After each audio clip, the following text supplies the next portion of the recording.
হয়েছে, আরো বেশি করে অনুদান রাখা উচিত, তাদের পরিবারদের জন্য রাখা উচিত। এবং সেই সাথে 17 বছর ধরে আমাদের যে নেতা কর্মী গুম হয়েছে, খুন হয়েছে, যারা তৃণমূলের যারা না খেয়ে না দিয়ে সংগ্রাম করেছে, যারা কোর্টের বারান্দায় দিনের পর দিন বছরের পর বছর হেঁটেছে, যারা জেল হাজত কেটেছে, তাদের জন্য বাজেটে বরাদ্দ রাখতে হবে। আমি এই কথা দাবি করেছি পার্লামেন্টে।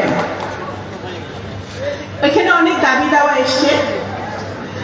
এখানে যারা উপস্থিত আছেন, আপনাদের মনে আছে নির্বাচনের আগে গত বছর ফরিদপুরের মাটিতে, এইটাও আমাদের এখানে যারা উপস্থিত আছেন তারা এটা অর্গানাইজ করেছিলেন, আমি চেষ্টা করেছিলাম সহযোগিতা করতে। ফরিদপুর বিভাগের সকল ব্যবসায়ীদেরকে নিয়ে, অনেকে এখানে এখানে মঞ্চে বসা আছে, আমাদের করিম গ্রুপের জাহাঙ্গীর সাহেব আছে, আমাদের বাবর সাহেব আছেন, মীর নাসির সাহেব আছেন, অনেকেই আছেন যেদিন উপস্থিত ছিলেন। ফরিদপুর বিভাগের সকল শ্রেণী পেশার ব্যবসায়ীদেরকে নিয়ে একটি কনফারেন্স, একটা সভা হয়েছিল, যেখানে বর্তমানে মাননীয় অর্থমন্ত্রী জনাব আমির খুসরো মাহমুদ চৌধুরী তখন উপস্থিত ছিলেন, অনেকেই উপস্থিত ছিলেন। সেখান থেকে অনেক কিছু দাবি দেওয়া এসেছিল। ফরিদপুর জেলার ব্যবসায়ীদের সমস্যা, যারা ছোট ব্যবসায়ী, মাঝারি ব্যবসায়ী, বড় ব্যবসায়ী, অনেকের বিভিন্ন সমস্যা আছে। বিশেষ করে এখানে পাটের কথা বলা হয়েছে। আমার নগরকান্দা, সালতার এবং ফরিদপুরে পাট চাষিদের যে সমস্যা, কৃষকদের সমস্যা, পাট ব্যবসায়ীদের যে সমস্যা, এই সমস্যাগুলো সেই কনফারেন্সে তুলে ধরা হয়েছিল।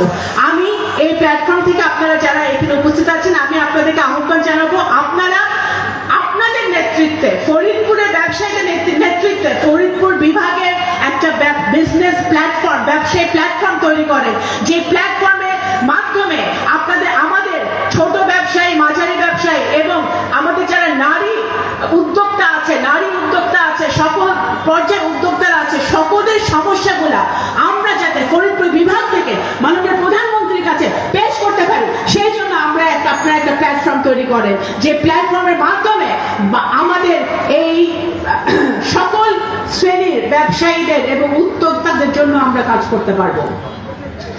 পদ্মা ব্যারেজ হবে, অলরেডি সেটা একদিকে পাস হয়েছে, মাননীয় প্রধানমন্ত্রী সেটা অনুমতি দিয়েছে, পদ্মা ব্যারেজ হবে।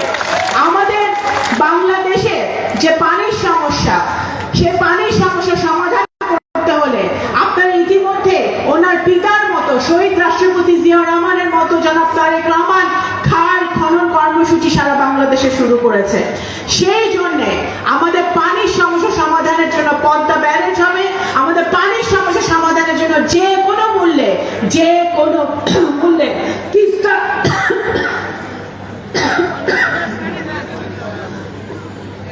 তিস্তা ব্যারেজ হবে।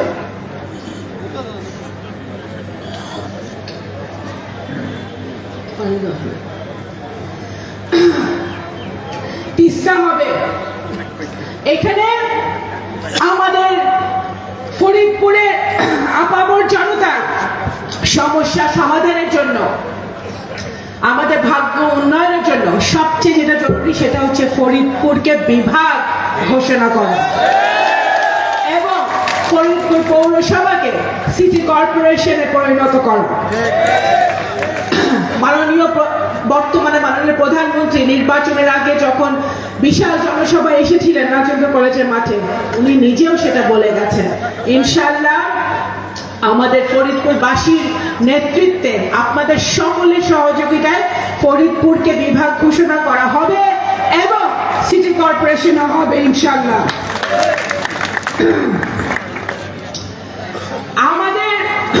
আমার নগরকান্দা সালতার কৃষকদের অনেক সমস্যা আছে, বিশেষ করে পেঁয়াজ চাষিরা। আমি যখনই গ্রামে যাই, আমাদের পেঁয়াজ চাষিরা আমাদেরকে বলে যে পেঁয়াজের ন্যায্য মূল্য না পাওয়ায় তারা সেই সমস্যার সমাধান হচ্ছে না, তারা পেঁয়াজ অনেকেই দেখা যাচ্ছে তারা ফেলে দিতে হচ্ছে।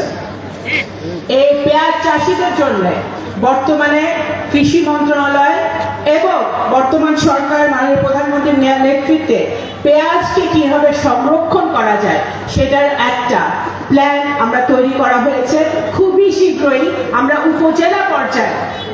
বিভিন্ন উপজেলা পর্যায়ে আমরা পেঁয়াজের জন্য একটা আপনার পেঁয়াজ স্টোরেজের জন্য একটা স্টোরেজের ব্যবস্থা এই সরকার করছে। বিশ্ববিদ্যালয়। ফরিদপুর একটা গেটওয়ে, আপনারা বলেছেন এই ফরিদপুরে একটা বিশ্ববিদ্যালয় খুবই প্রয়োজন। অবশ্যই এই বিশ্ববিদ্যালয়ের দাবি আমরা সকলে, আমাদের যে 4 জন সংসদ সদস্য আছে সকলে এই বিশ্ববিদ্যালয়ের দাবি তুলেছেন। ইনশাআল্লাহ বিশ্ববিদ্যালয় আমাদের শিক্ষা